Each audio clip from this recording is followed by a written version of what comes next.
le 6 janvier 2026 dem rencontrer ki nga xam ne moom mooy Marie Aminata Touré na ko nag ñun ñëw nañ ay étudiants pare nañu pour soutenir ki nga xam te ne moom mooy le président de la République du Sénégal monsieur Bassirou Diomaye Diakhar Faye si liggéey bi nga xam te ni moom ngi koy def mu am solo ci nga xam te ne mooy réew mi si teeyam ci dalam ci yaroom ci teggineem tey ak si bëgg réew mi donc ñu ne léegi donc day baax ñun en tant que des jeunes ëllëg ñun ñoo war a doon magu réew mi donc day baax ñu jël suñu responsabilité kenn waruñu see jiitu kenn waruñoo gën a bëgg réew mi kenn waruñoo gën a bëgg développement réew mi ci loolu lañ am initiative bi boo xoolee tey ñi nga xam te ne ñoom laa àndal nii sont des représentants des étudiants de la coalition Diomaye Président dans les différentes universités et dans les différents départements du Sénégal ñoo xam te ni ñoom ñoo jógee ci li nga xam te ne moom mooy les universités ak ay départements daje fii ginnaaw bi nga xam te ne le 7 mars 2026 amoon nañ daje fële King Fahd Place donc étudiants yi man maa fa représenté woon day baax su ma ñibbisee tey ma rendre compte donc ma ne nag ci weeru koor yi occasion la à ce que ma ñëw rencontrer leen wax leen li nga xam te ne moom moo tukki woon ca ndaje moom léegi li ñu fas yéene mooy tàmbali nañ ko d'ailleurs mooy jël ko dans toutes les communes du Sénégal ñu am fa un représentant d'étudiant loolu mooy li nga xam te ne moom mooy liggéey bi fan yi nag nemmeeku nañ ni gis nañu ni am na ñoo xamante ne nii dañuy xotti wormal président de la République di wax ni jeex na dootuñu may kenn muy ministre muy DG muy PCA muy député ngay ñëw di manquer respect ki nga xamante ne moom mooy le président de la République du Sénégal pare nañ pour nekk ses boucliers pare nañ nga xamante ne nii di ko défendre fépp ndaxte liñ gis si moom mooy ak yar ak teggin ak bëgg Sénégal donc loolu mooy li nga xamante ne tey moo ñu animé moo ñu tax a teew fii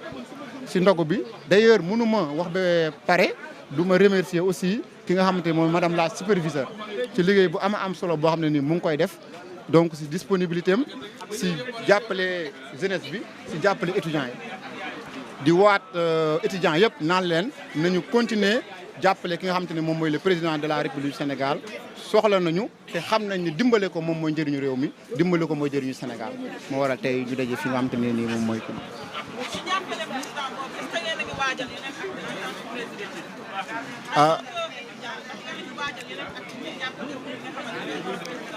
voilà donc dañ dama naan tey mooy top c'est parti désormais activité dañ koy continuer dañuy def tournée nationale dans toutes les universités dans tous les départements et dans toutes les communes ba nga xamante ne nii fépp dinañ fa monter li nga xamante ne moom mooy coalition Diomaye Président les étudiants ak tamit ñi nga xamante ne ñoom ñooy élèves parce que am ñu nekk au lycée dans 2 ans wala 1 an ñoom ñooy devenir dañuy nekk des électeurs mun a voter li nga xamante ne moom mooy le président de la République te benn li ma ciy dolli mooy ñun pare nañu pour 2029 gunge ki nga xam ne moom mooy son excellence monsieur Bassirou Diomaye Diakhar Faye mu am li nga xam ne moom mooy 2e mandat parce que xam nañ ne liggéey bi mu tàmbali si benn mandat mënu ko cee def il lui faut un 2e mandat ba nga xamante ni tey vision bi mu am pour Sénégal bëgg gi mu am pour réew mi mu mun koo yeggali te ñun les étudiants nous la jeunesse porté nañ combat boobu te pare nañ ko pour moom di wax ni donc vive les étudiants vive le président de la République vive la coalition Bassirou Diomaye Diakhar Faye donc je vous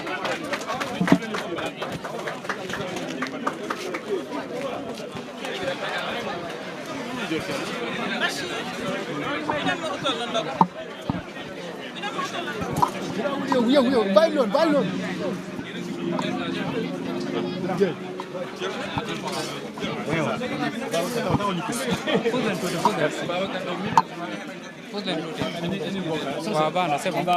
c'est bon, on peut partir.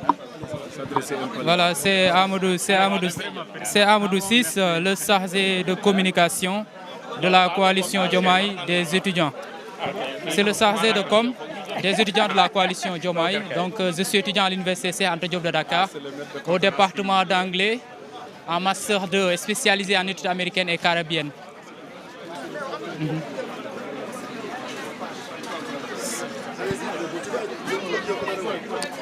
Voilà, donc comme ni ko coordinateur waxee rek, comme l'a si bien dit le coordinateur,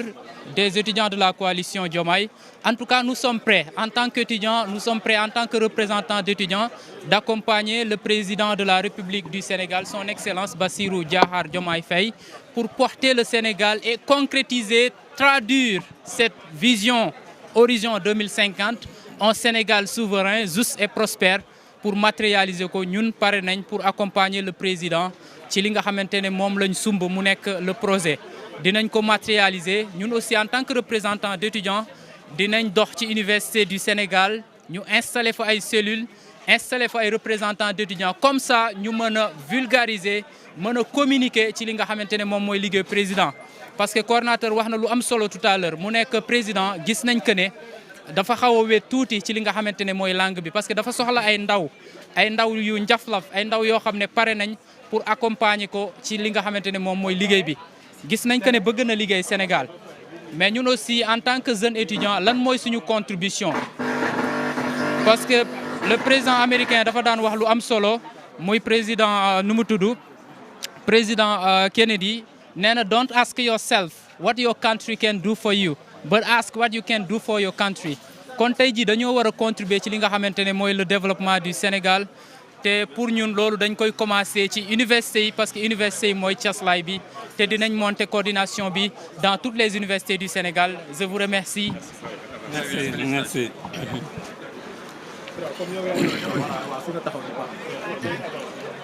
Allez, président Déthié. Voilà, c'est bon. Voilà, c'est bon, allez-y.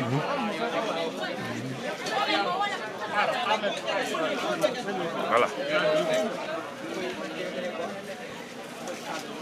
Bon, vous faites le français, je fais le wolof. D'accord, bon. ok. Vous faites le français, je fais le wolof. Après, Déthié aussi. Voilà, allez-y. Voilà, je suis l'ambassadeur Babacar Saneba et je suis membre de la coalition Diomaye Président. Alors, qu'est-ce qu'on peut retenir de ce panel que vous venez d'animer aujourd'hui à l'intention des étudiants? Je pense que je voudrais tout d'abord remercier et féliciter les étudiants de la coalition Diomaye Président pour avoir eu cette ingénieuse idée d'organiser cette conférence pour parler aujourd'hui de cet enjeu qui est la diplomatie économique et quel rôle pour la jeunesse sénégalaise dans la transformation nationale attendue, transformation naturellement initiée par le président de la République, son Excellence Bassirou Diomaye Diakhar Faye, que je voudrais d'abord féliciter pour avoir initié, lancé cette grande coalition Diomaye Président, avoir clairement indiqué la trajectoire, mais également féliciter Madame la superviseure générale, Madame Aminata Touré, celle qui aujourd'hui est en train de structurer de très belle manière cette coalition.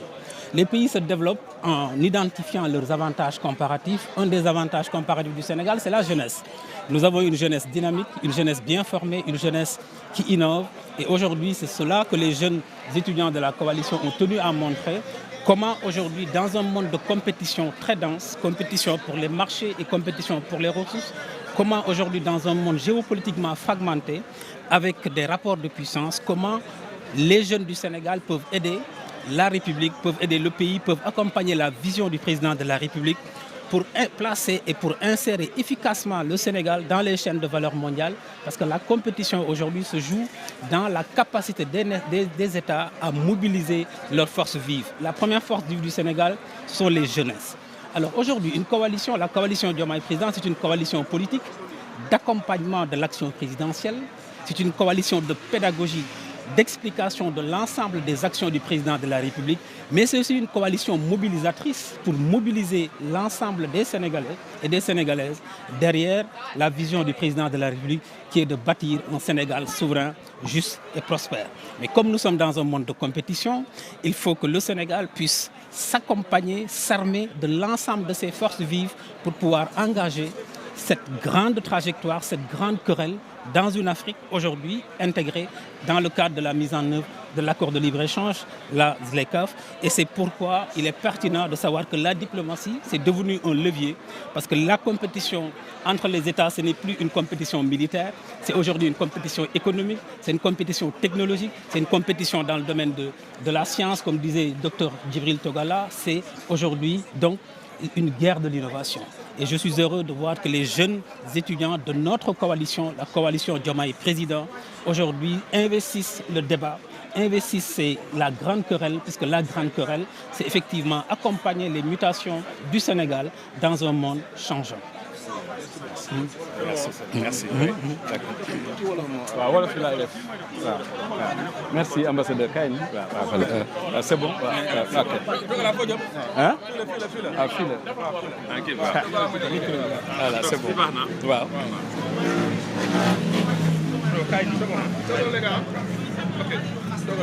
waaw waaw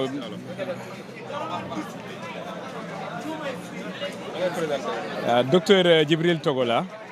membre de la coalition Diomaye Président.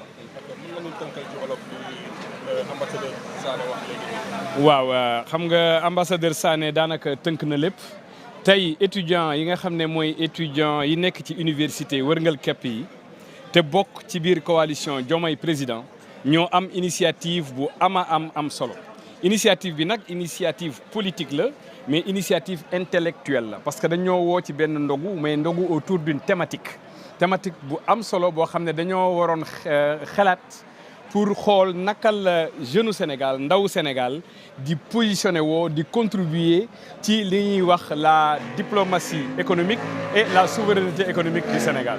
te ginnaaw ñun dañoo teg suñu coalition politique muy coalition boo xam ne moom mooy gunge président de la République dafay jaadu ci suñu ay biir kuréel ay kuréelu ndaw muy kuréelu étudiants yi kuréelu jeunes yi kuréelu jigéen ñi ak kuréelu experts yi cadres yi ak kuréelu universitaires yi ñuy développer ay thématiques di wax sénégalais yi lan la réew mi di doxee ak ban taxawaay le président de la République actuellement pour jël réew mi teg ko ci rampe de l'émergence loolu nag moo waraloon tey étudiants yi woote muy woote bu am solo jamono ji ñu toll dañoo am président boo xam ne il est jeune mais président boo xam ne dafa comprendre les enjeux de l'heure te Sénégal it dafa nekk à la croisée des chemins nekk un pays boo xam ne dafa am yàlla daf ko may mu am pétrole am gaz mais am ressources minières yu bëree bëri Sénégal nag nekkul un pays isolé dafa nekk tamit ci biir Afrique di représenter presque plus de 2,5 milliards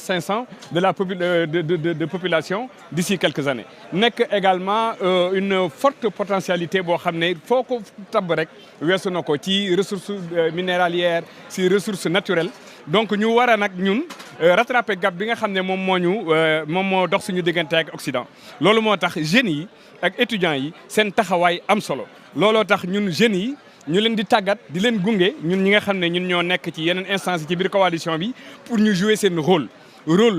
d'alerte rôle d'ambassadeur mais également rôle ay acteurs parce que réew mu la gën a développé rek ay jeunes am ñoom ñoo la gën a am formation ñoo la gën a am xam-xam te connaissance foofu la réew yi di rawante ñii nag di ay étudiants nekk ci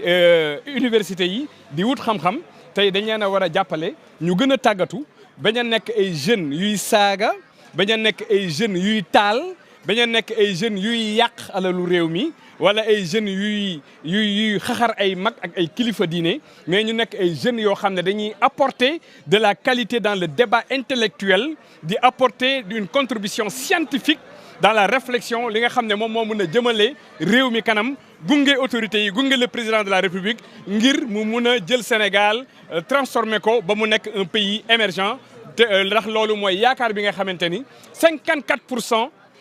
des Sénégalais dañ koo jël teg ko ci loxo président Bassirou Diomaye Diakhar Faye étudiants yi nag comprendre loolu sous la houlette du docteur Aminata Touré premier ministre au représentant du président de la République et superviseur général de la coalition mu may ñu nag opportunité ñu ñëw gunge suñu ay gone gunge suñu ay étudiants pour jàppale leen ñu mun leen gën a mun a tàggat ngir ñu gën a mun a fegu gën a mun a tàggatu jàppale président ñu mun a gunge ko ci liggéey bi nga xam ne foofu la ko sénégalais yi di xaar moo tax tey ñu defoon panel bi ambassadeur Babacar Ba ànd ceeg président Déthié Diouf président Visa ak man docteur Djibril Togola ak tous les leaders de la coalition la représentante des femmes Mame Koumba Diop était là les représentants des jeunes étaient là tous les leaders de la coalition se sont mobilisés autour des étudiants pour les accompagner parce que nous comptons énormément sur les étudiants qui sont le fer de lance du développement de manière générale et les jeunes. Et aujourd'hui dans la coalition, toutes les universités du Sénégal sont mobilisées définitivement. Dans toutes les universités, on a des représentants et également on a une fédération nationale des jeunes de la coalition Diomaye. Nous sommes taxaw pour jàppale président de la République ci ginnaaw docteur Aminata Touré ngir yaakaar bi président am ci ndaw ñi ñu mun koo jëfe te te tamit li nga xamante ni Sénégalais yëpp am nañ ko yaakaar ci moom ñu mun koo motale loolu moo tax waraloon tey suñu teewaay ci ndogu étudiants yi ñu leen di sant di leen gërëm di féliciter tamit le président Babacar Diallo qui est le président de tous les étudiants de la coalition Diomaye Président.